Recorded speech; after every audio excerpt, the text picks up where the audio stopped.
Fala aí galera, beleza? Joga aqui no sei mesmo mais no vídeo. E galera, no vídeo de hoje eu trago para vocês reinados da WWE mais decepcionantes. Aqueles reinados que, apesar da galera ter botado muito hype, os fãs colocaram bastante hype que seria um grande reinado, mas um reinado que acabou decepcionando bastante. E eu estou considerando aqui campeões que tiveram realmente reinado, não estou considerando aqui campeões que venceram o cinturão e em pouco tempo perderam. Tem um caso ou outro aqui, mas eu vou explicar melhor para vocês. Então eu vou considerar esses casos aí no geral. Antes de começar, claro, gostaria de pedir a vocês que deixassem seu like no vídeo. Eu sei que não é aqui no canal, se inscreva. Em 2020, Apollo Crews venceu o título de campeão americano na WWE. Cinturão esse que, diga-se de passagem, foi o primeiro título dele na empresa. E muita gente ficou hypada, porque Apollo Crews venceu esse título do Andrade, e o Andrade estava com um reinado bastante fraco, e muita gente queria ver um campeão novo. Apollo Crews, que há muito tempo está em má fase na WWE, naquele ano ele começou a se destacar e vencer esse cinturão. Todos colocaram o hype no reinado dele, de que seria um bom reinado. Só que aí Apollo Crews teve um reinado bastante fraco, e não só fraco, mas também esquecível. Ele enfrentou várias vezes Andrade, mesmo já tendo defendido o cinturão contra ele. Ele enfrentou entre outras vezes, ficou em várias rivalidades que ele nem defendia direito do cinturão. E o pior, tinha vezes que ele nem defendia o cinturão, e quando defendia era no kickoff dos PPVs. Até que Apollo Crews perdeu o cinturão para Bobby Lashley, e aí hoje poucos lembram de que ele teve esse reinado pelo título americano. Já que eu falei de Andrade, vamos falar dele aqui, cara, porque o Andrade também foi um reinado que decepcionou muitos fãs da WWE. O Andrade, que quando ganhou esse cinturão aí, tinha muita gente hypada nele. A galera tinha hype nele desde o NXT, quando ele venceu o título de campeão NXT, vencendo o Drew McIntyre. Ele chegou ao main roster, muita gente hypada com ele. Daí ele ganhou o cinturão e tem um reinado bastante decepcionante. Andrade, basicamente, a maioria dos casos, ele defendeu contra nomes bastante fracos. Eu acho que o único assim de relevância que ele defendeu e teve bons combates foi o Rei Mysterio. Mas os nomes no geral que Andrade enfrentou foram nomes relativamente fracos. Ele defendeu cinturões, mas a galera praticamente já sabia que ele ia sair vitorioso, até porque eram nomes fracos. Sendo que aí, em 2020, na edição do Money in the Bank Raw, como eu falei anteriormente, ele perdeu esse cinturão para o Apollo Crews. E por esse mesmo cinturão também a gente teve o caso do Shinsuke Nakamura. O Nakamura, que quando ele ganhou esse cinturão, muita gente hypou esse reinado dele. Na verdade, Nakamura era hypado desde quando ele chegou ao main roster. Muita gente queria no main card. E mesmo depois daquela rivalidade dele contra AJ Styles, que teve 4 combates, e a galera sempre hypou, a rivalidade não foi lá essas coisas, mas a galera continuou hypada com o Nakamura, continuou colocando hype nele. Daí o Nakamura, ele começou a rivalizar com o Jeff Hardy por esse cinturão de campeão americano. E se você analisar bem, desde o dia que o Nakamura venceu esse cinturão, já foi uma coisa bastante esquisita. Ele venceu esse cinturão do Jeff Hardy no Extreme Rules. Só que tipo, nem combate teve, porque antes do combate começar, o Nakamura fez um low blow no Jeff Hardy, aí o juiz autorizou o combate, o Nakamura fez o Kinshasa e venceu o cinturão. Já foi uma forma bastante bizarra, porque nem combate teve. E o reinado em si, o Nakamura nem fez nada com esse cinturão. A gente basicamente só lembra do dia que ele ganhou e do dia que ele perdeu o cinturão. E lembrando que ele ganhou esse cinturão pela segunda vez, porém a segunda vez foi bem pior para ele, porque ele tem um reinado curtíssimo. Ele perdeu para o Rusev na edição do SmackDown, recuperou no Royal Rumble e depois perdeu no SmackDown, só que para o R-Truth. Muitos podem até dizer que essa vitória do R-Truth foi por causa de um bot que ocorreu, mas isso aí é mais uma coisa aí para conta desse reinado aí do grande Nakamura. Além daquela primeira vez lá que ele perdeu, agora a gente lembra aí da segunda vez que ele perdeu, que foi bem bizarro. E foi justamente graças a esse reinado pelo título americano, que eu não vou colocar aqui nessa lista, o reinado Nakamura pelo título intercontinental, que apesar de ter sido um reinado bem fraco, eu acho que graças a esse reinado Nakamura pelo título americano, a maioria das pessoas que tinham hype nele, perderam completamente o hype nele quando ele venceu o título intercontinental. Mas esse reinado aí do Nakamura foi um dos piores reinados pelo título americano.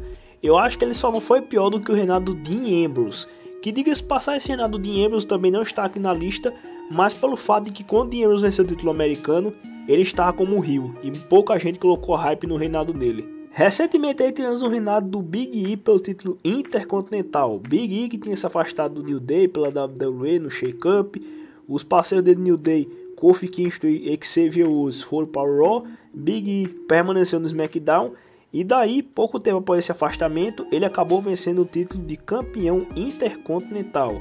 Sendo que Big E ele tem um reinado bastante fraco, ele basicamente não teve defesas marcantes, teve adversários extremamente fracos, sem a mínima relevância para o cinturão, e o Big E perdeu o cinturão para Apollo Crews na WrestleMania. Mas o reinado dele sim foi um reinado bastante esquecível, já que de rivalidades e adversários, Big E não teve nenhum que elevasse o nome do cinturão. Voltando um certo tempo, a gente teve o caso do Dean Ambrose. O Dean Ambrose, que é um nome que quando ele venceu o título intercontinental, muita gente colocou hype nele. Mas basicamente Dean Ambrose não fez muita coisa interessante com esse cinturão. Os combates em si que a galera lembra dele foi combates dele contra o Kevin Owens. E na época o Kevin Owens estava com um hype alto. Então digamos assim que isso até ajudou. Mas no geral o Dean Ambrose não fez tantas coisas interessantes com esse cinturão. E isso que ele ganhou esse cinturão outras vezes. Mas também essas outras vezes ele não fez muita coisa interessante. E diga-se passagem, nessas outras vezes aí ele perdeu o cinturão relativamente rápido. Não tinha assim um reinado tão longo como ele teve quando ele ganhou esse cinturão pela primeira vez. Porém, Dean Ambrose, nessas vezes que ele ganhou o cinturão de campeão intercontinental, ele não fez muitas coisas interessantes com esse cinturão. Entrando na parte feminina, eu vou falar sobre a Asuka com o título de campeã feminina do Raw. Eu ia citar o reinado dela pelo título feminino do SmackDown, porém, ela ganhou mais esse cinturão aí. E aquele reinado pelo título do SmackDown foi relativamente curto, então eu vou desconsiderar ele aqui. Mas esse reinado aí dela, ela ganhou outras vezes, ela ganhou mais de uma vez esse cinturão aí. E todas essas vezes ela não conseguiu fazer muitas coisas interessantes com esse cinturão. Na verdade que assim, a Asuka no geral, os cinturões individuais que ela ganhou no main roster, nenhum deles já conseguiu fazer alguma coisa interessante. No main roster, um cinturão que ela venceu, ela fez coisas interessantes, foi o título de duplas que ela ganhou com a Kairi Sane, que foi a tag das Kabuki Warriors, que aquele sim foi um reinado interessante. Mas os individuais que ela venceu não foram em si reinados tão interessantes. Esse daí dela, que ela perdeu para a Rhea Ripley na WrestleMania, foi um combate assim que pouca gente tava ligando para a Asuka, tanto que a WWE precisou trazer as campeãs de tags, Nia Jax e Shayna Baszler, para tapar o buraco e para ajudar um pouco desse reinado dela, porque o reinado ficou muito fraco. Agora sim, falando do título feminino do SmackDown, vamos falar do reinado de The Boss Sasha Banks, porque a chefona Sasha Banks, ela, muitos fãs diziam que se ela tivesse a chance de ter um reinado, ela conseguiria fazer um grande reinado. Porque Sasha Banks, antes de ter esse reinado pelo título feminino do SmackDown, ela teve outros reinados pelo título feminino do Raw. Porém, eu particularmente nem vejo como reinado, porque nas primeiras defesas ela já perdia. Então, quando ela mudou para o SmackDown, a WWE deu o título de campeã feminina do SmackDown. Ela venceu esse cinturão no Hell in a Cell após vencer a Bayley. E daí Sasha Banks nesse reinado, onde muita gente colocou hype, ela não fez nada demais.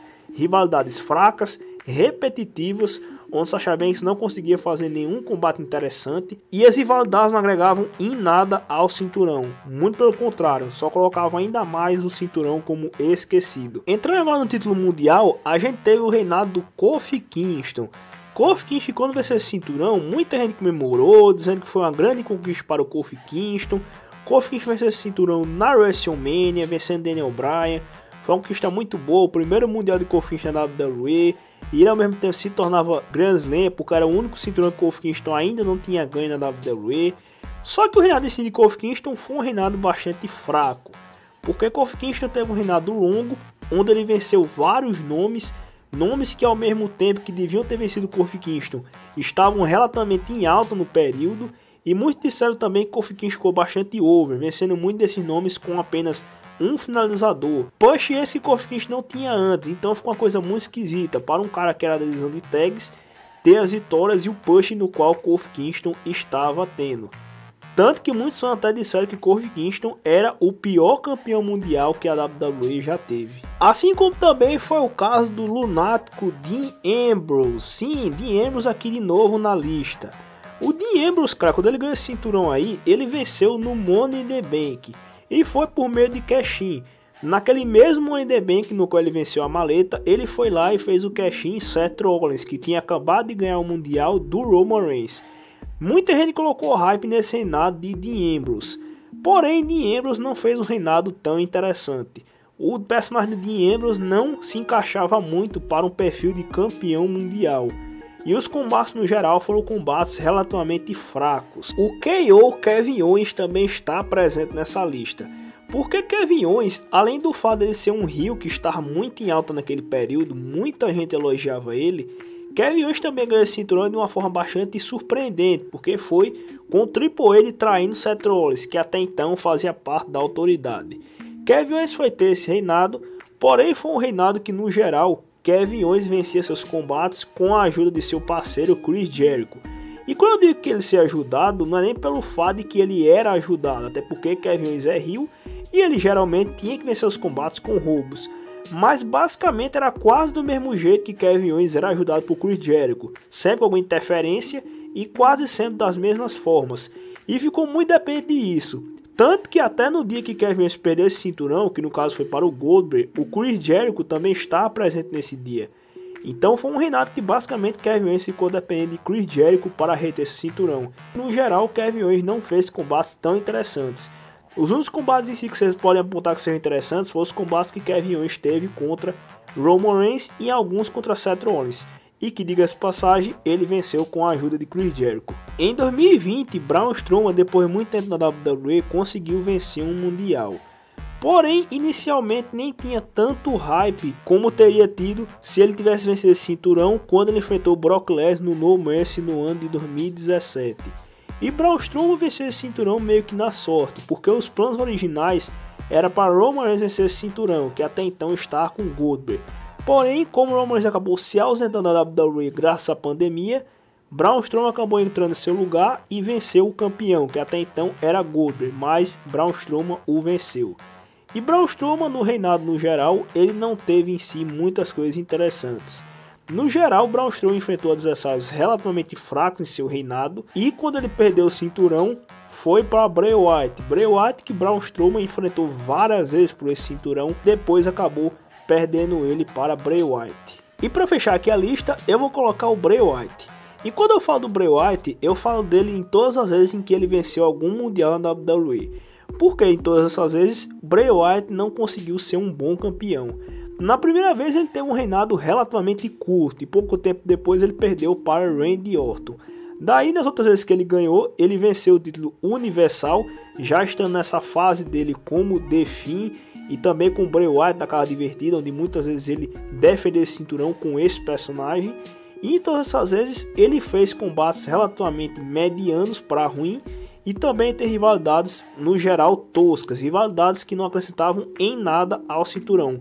Muito pelo contrário, deixava o cinturão até insignificante, onde o foco da rivalidade nem parecia que era o cinturão, parecia que era outras coisas. Vale ressaltar também que Bray Wyatt, quando estava na sua fase como The Fiend e o Bray Wyatt da Casa Divertida, ele não conseguia ter defesas tão interessantes, por causa de dois pontos. O primeiro é que a maior parte dos seus combates ficavam a luz vermelha. Essa luz vermelha era muito forte e impedia muito de conseguir ver muitos dos golpes.